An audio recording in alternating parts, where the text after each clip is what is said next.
you, everyone, for joining.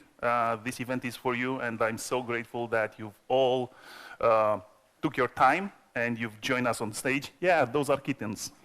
That's cool. I heard they create the wow factor while on stage, so definitely they are like on the big screen. Cool. So who am I? I'm Horia Niculescu. I'm a customer engineer at Google. This means that I cover mostly the technical side of things. And Google Cloud is not Google. We don't cover ads. We cover technology, you know, like from the whole stack, infrastructure, engines, solutions, architecture, all that kind of stuff. That's me. Now, why I'm here on stage, I have like 17 years of experience working in general with data products. I've worked with startups. I've had my first exit from startups. Now I work with Google. I'm also mentoring startups in the Google Cloud for Startups programs. And I kind of think that based on my experience, I have things to share. And hopefully we will find, you know, that sweet spot of knowledge sharing between us. This is why after this presentation, I'm more than welcome to have multiple conversations with everyone here. Cool, so that's the intro. Now, what are we talking about today?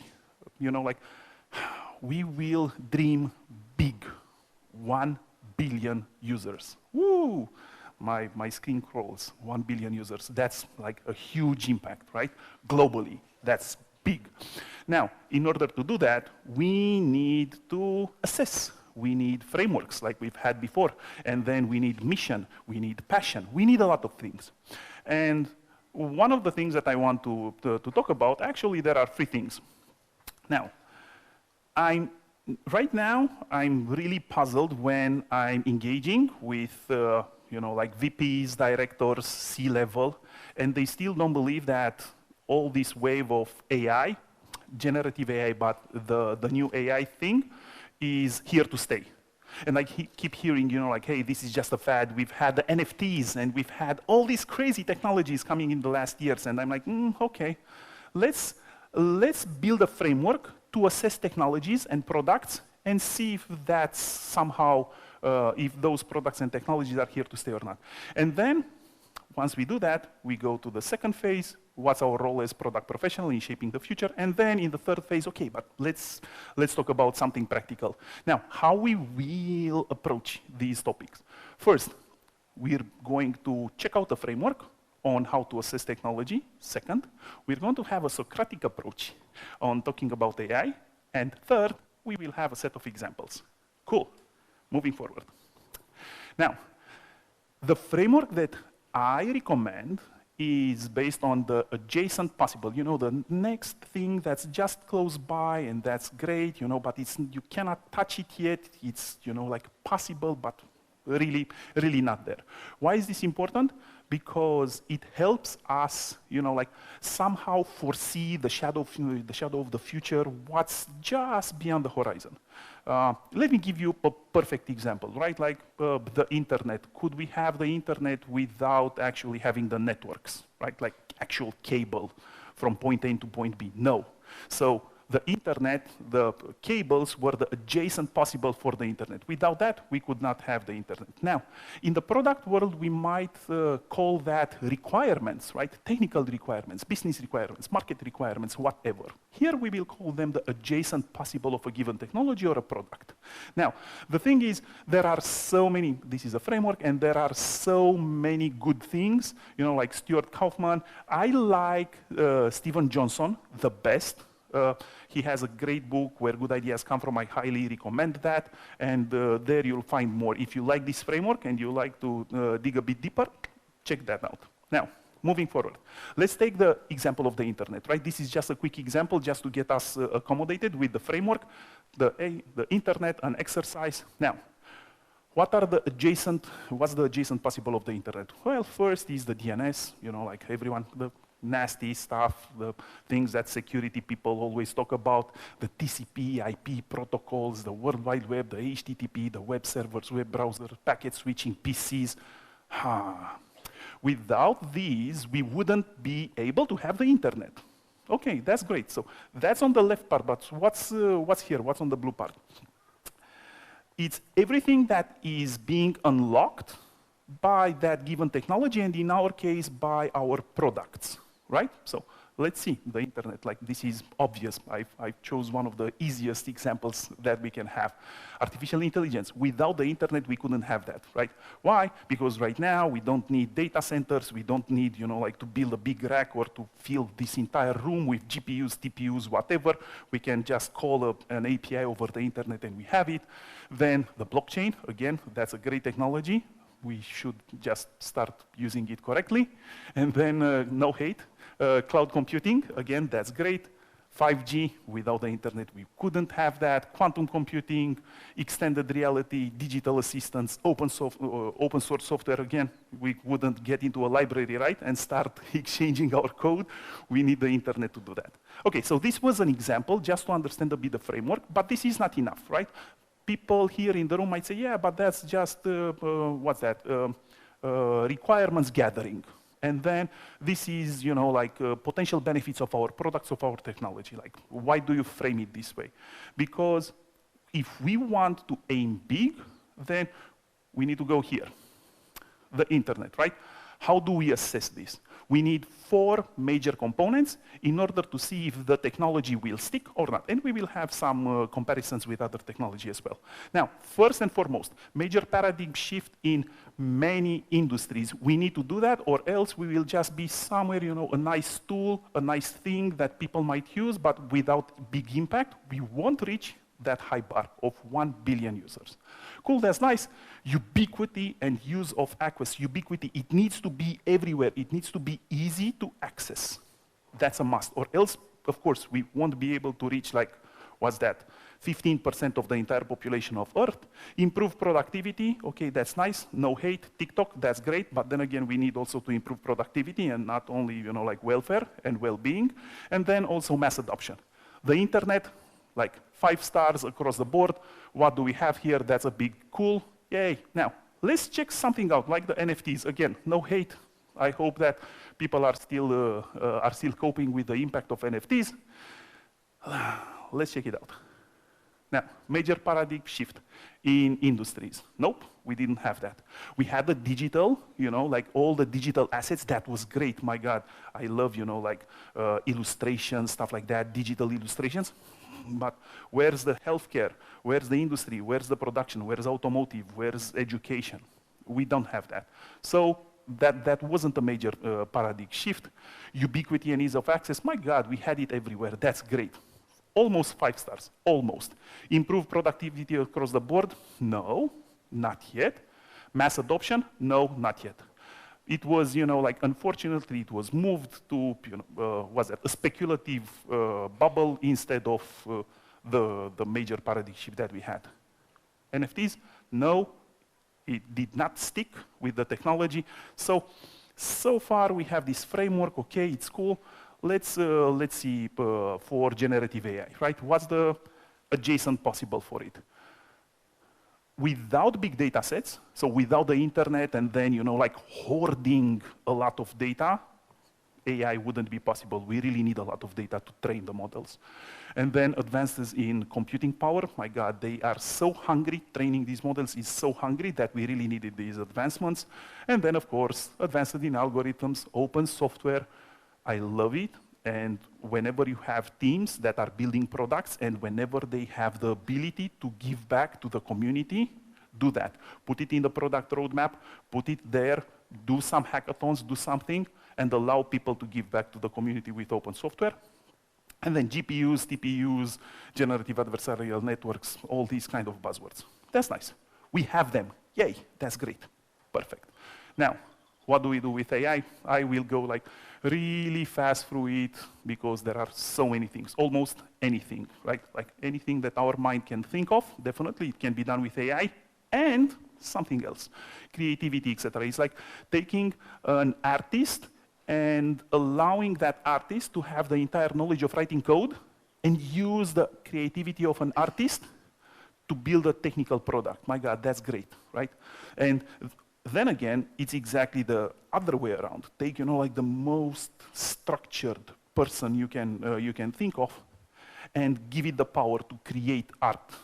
We've seen like so many cool things the possibilities are endless. So the adjacent possible that's unlocked by AI, I really cannot quantify it. Now, let's apply the framework to Gen AI, see if it sticks. Major paradigm shift in all the industries, definitely yes, we have it. I think that it's not a fad, which is great. Ubiquity and ease of access, it's almost anywhere. If you want to reach that 1 billion mark, you need to have AI in your product, period. It's not, like an if, it's a how question. Improve productivity across the board. My God, I use it for all my emails. If anyone here in the room received emails from me, guilty as charged. And then mass adoption. We're not yet there because it's not a fad, it's here to stay, and now the outlook. We will see exactly what we need to do. It's here to stay. The next 2 years, it will be a blast. It will be really fun for people that work with AI, either implementing it, developing it, or using it. That's cool. Innovation is most likely to occur at the boundaries, of this adjacent possible, which is nice. Now, why is this? Healthcare, office work, whatever. It's exactly what I was telling you, right? Like the major paradigm is everywhere, from education to creative industries, e-commerce, finance, ubiquity. It's all over the place on my phone, laptop, kiosks, even in public spaces right now we have it. That's the kiosk park over there with drive-thrus. I'm not even talking with an operator anymore. Like, hey, yeah, I want, like at McDonald's, I want a Big Mac. Oh yeah, sure, definitely, but I'm actually not talking with a real person. I don't think that McDonald's has it, but Wendy's, for example, in the US already has it. Like, it's crazy. Cool, so we have all of these cool things. I will just pass really fast. Is the perfect story? Ooh, not. Why? Because we really need to build us, the product communities, everybody that's building products, we need that. Now, regulations, we are lacking that. For changing paradigms in industries that are highly regulated, we need that. And then ubiquity and ease of cost. Right now, most of AI is subsidized. Big companies are paying the costs of us using AI, but then again, what happens when we do the market fit and we do the revenue formula, right? Like in startups, we have the product fit, the market fit, and then let's get profitable. We have a big problem there with the cost. And then fairness. My God, 1 year ago, 2 years ago, we had so many issues. We still have them. We have so many issues with representation of everything from population to problems to products to politics, like a lot of problems with fairness, and we really need to take that into context. And then trust in the AI. Why? Of all the hallucinations that are happening right now with Gen AI. Moving forward, factfulness, this is really important. Whenever I talk with AI skeptics, I always get this thrown in my face. Like, hey, I cannot, why should I use AI? It's not factful, it's always inventing stuff. Yeah, we know it, and we need to address that, definitely. Grounding truth. Ethics, my God, ethics, we really need that. In AI, ethics usually is not a linked topic, but it should be, definitely. Cool, so it's not a perfect story, and we still have a lot to do. Now, what's the to-do list? Explainability and transparency. Whenever you're building your product, always tell your customers, always explain to your users why are you using AI and how you're using it. Always have that transparency. Bias and fairness. My God, we really need to have an open discussion about how we represent the world through AI. Like, that's coming from, like, hey, just improve my CV to be a better match for a product manager, right? Okay, that's nice, I'm applying for a product manager job. But then again, what's the ideal image of a product manager? What's the ideal image of a white-collar worker? What's the ideal image of, I don't know, what's that, upper-class worker? We really need to talk about that. Data privacy and security, unfortunately, we were hit. We, as in the entire AI tech community, we were hit with some nasty events in the last year with security and data privacy, reliability and robustness, human interaction, cost accessibility, regulation, governance, skills. My God, the list is so long. And who is responsible to cover this? The government? The users? Like, it's us, the people here in the room, the product people. The ones that are using this technology and putting it out there in the hands of everyone. yeah, but can we carry all of this on our shoulders? Because this seems like a lot, right? We were talking about the product mission, and then again, the value for our users, etc. Like, that should be the focus, yeah, definitely, but don't forget to ask for these points to be put there, like in your roadmap, to be put in the definition of done, for the stories, everywhere, because we really need it. Without it, we will lose our credibility in front of the users. And I do believe that this is our chance to make everything way better, and many, many more. Yeah, moving forward. Now, let's switch to the second phase. By the way, if I run out of time, can someone, like, just ping me, like, hey, 5 minutes, just to be sure. So, principles and regulations, right? The Socratic approach. Socrates, the cool guy that was always asking questions and was not answering them, like, at all. I really love this guy. Cool. So, principles and regulations. Let's check it out. Let's have this. What are principles?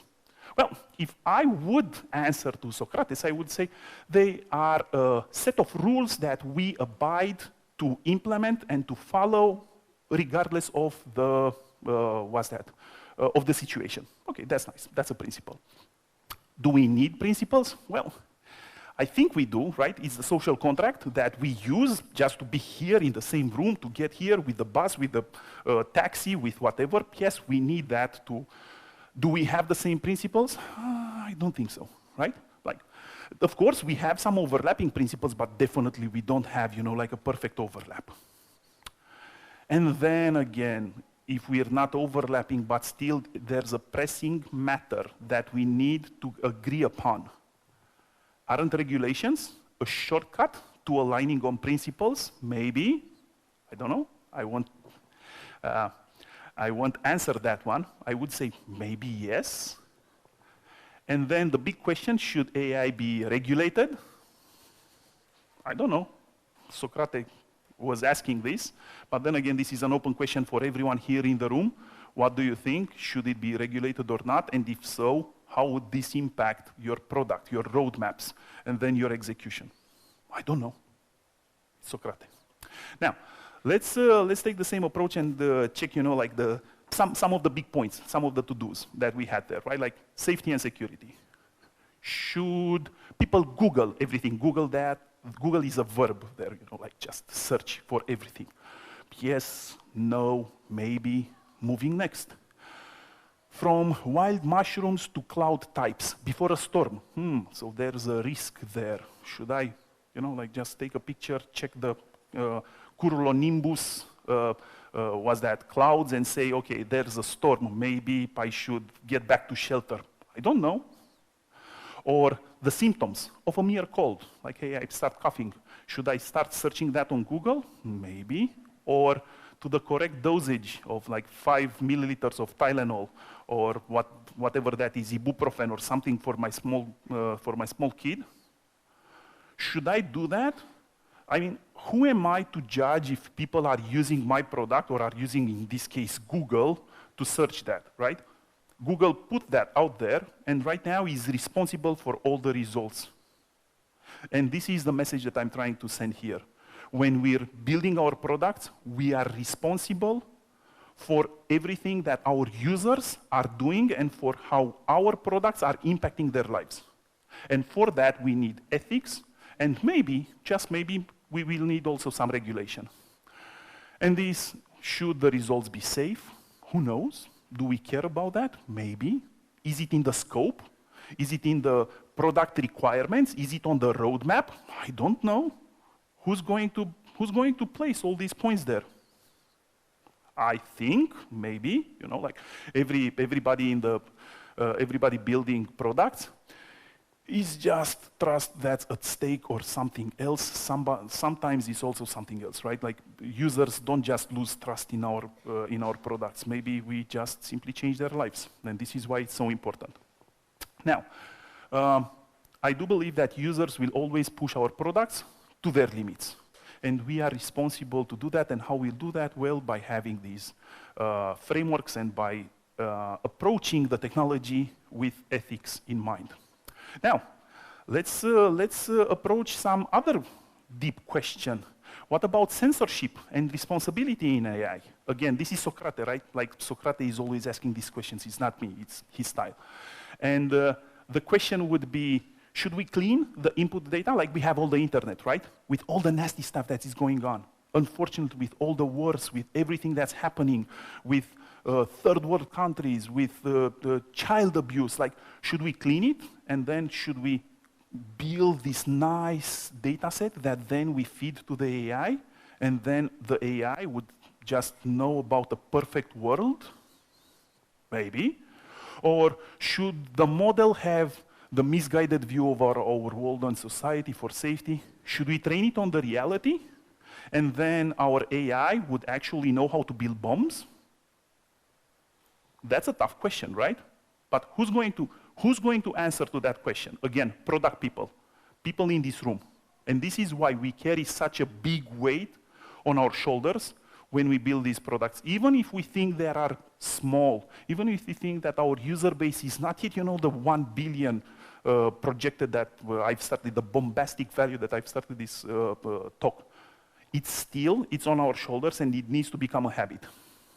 And then, is there maybe a middle ground? Yes, definitely, we need to find a middle ground. Now, social engineering.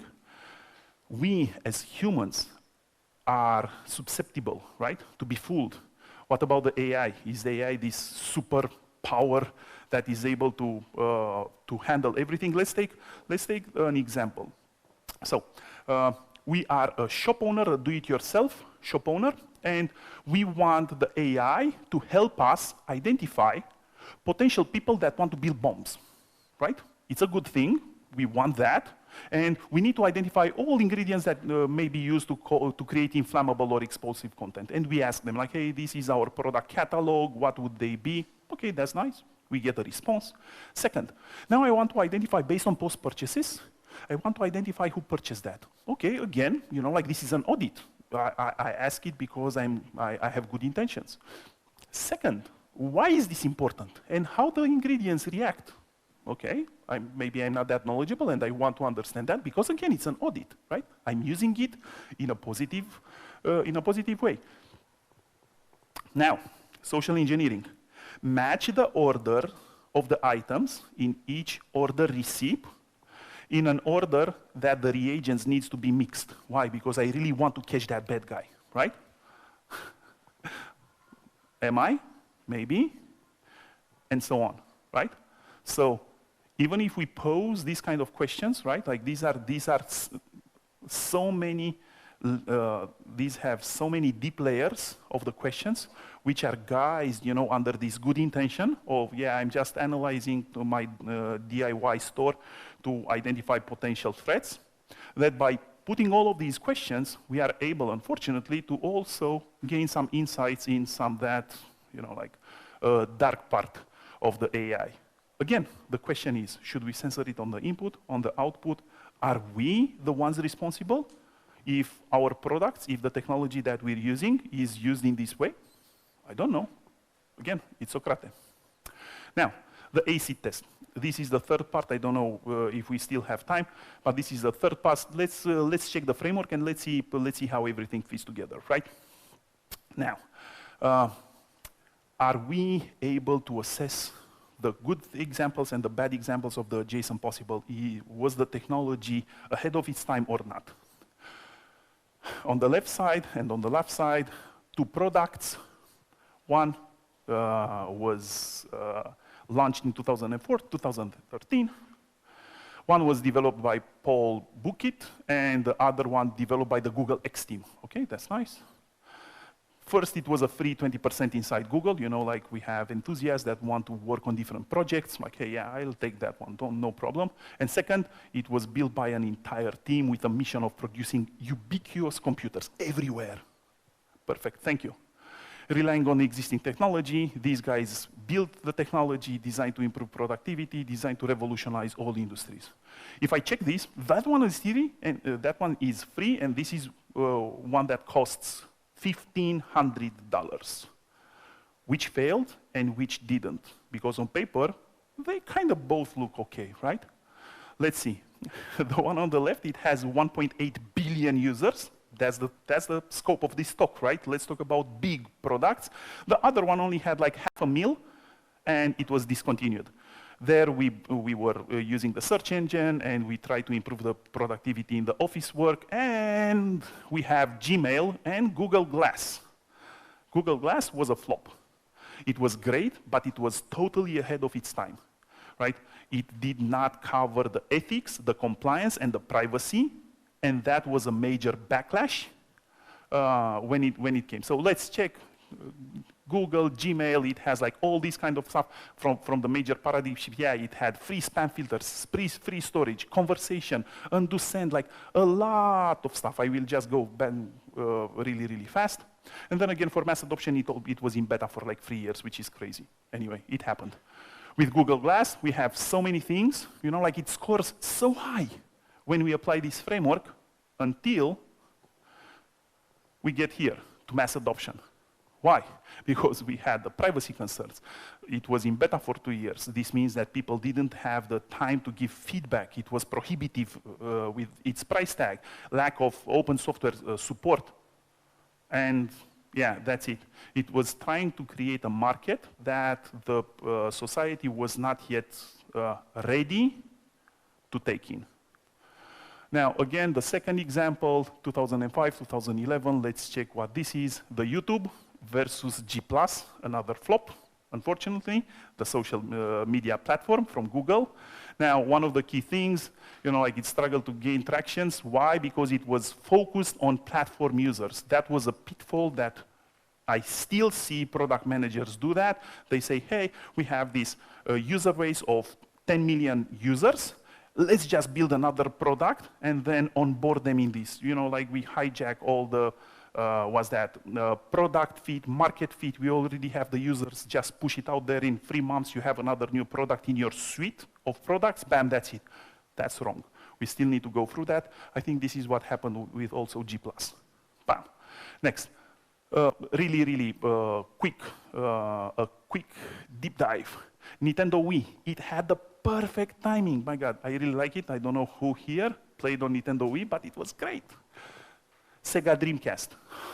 It was totally flop. Why? Because it was ahead of its time. Like even if it was launched in 1999, it had so many features that were not yet compatible with the CD-ROMs, with all the games, with all the game publishers, that no, it didn't fly. TikTok 2017, perfect timing. And then Quibi. Who knows about Quibi? Right? Like it was such a great platform, social platform to post, video content up to 10 minutes long. It raised more than 1 billion. I didn't see any hands up for people that knew what Quibi was. Okay. Perfect. Now, electric bikes, 2015, slowly unblocking, right? We had slowly unlocking that adjacent possible. Better batteries, better infrastructure, better awareness in society, etc. Like the green movement, everything.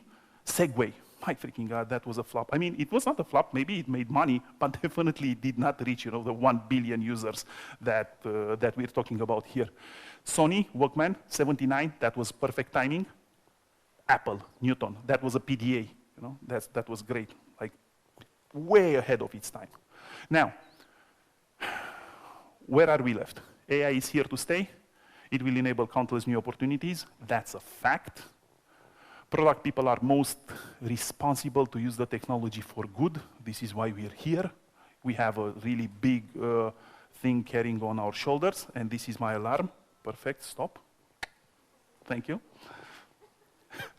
And then, well, we work with what we have. And then when aiming for top market fit and product fit, maybe they are just not enough, right? We need to take a broader view. As higher we go, use other frameworks to see how we can achieve that success. Again, kittens! Woo!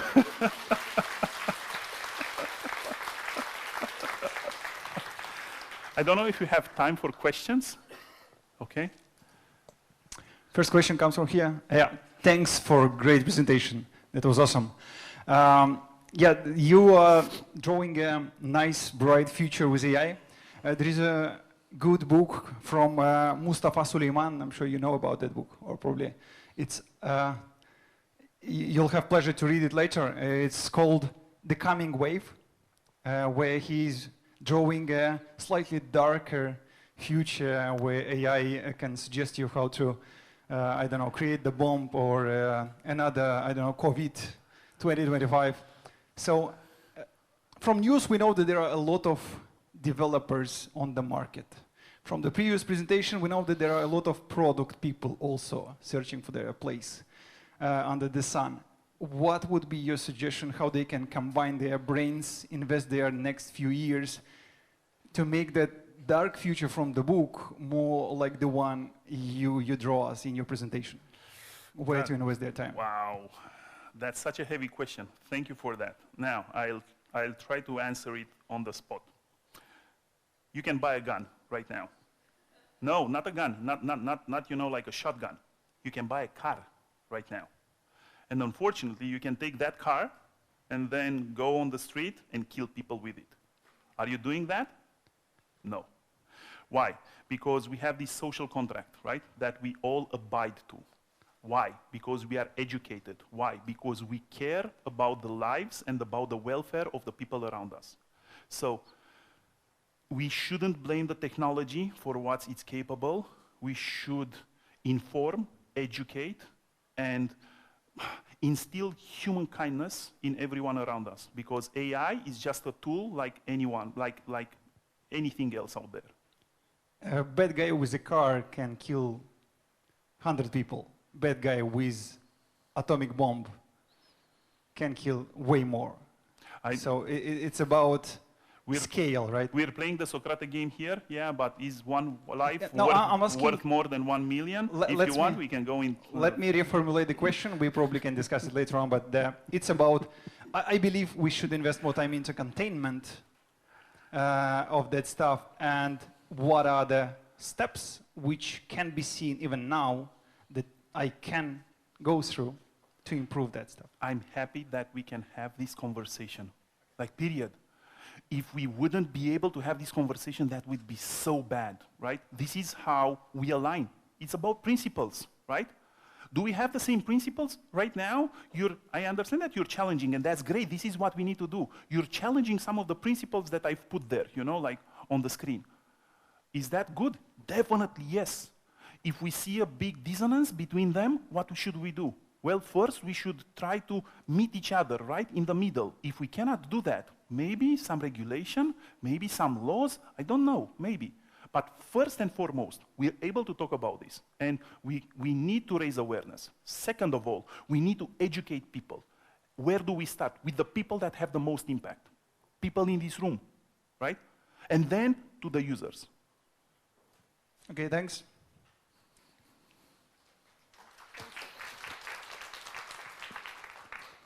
Hello, Horia. Mulțumim frumos for the presentation.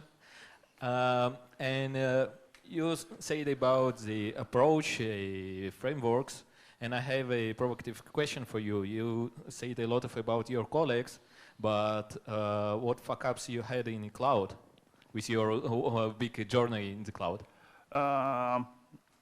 Everyone has that, period. Everyone has that. If you don't have that, it means that you're not progressing enough, and that's it, right?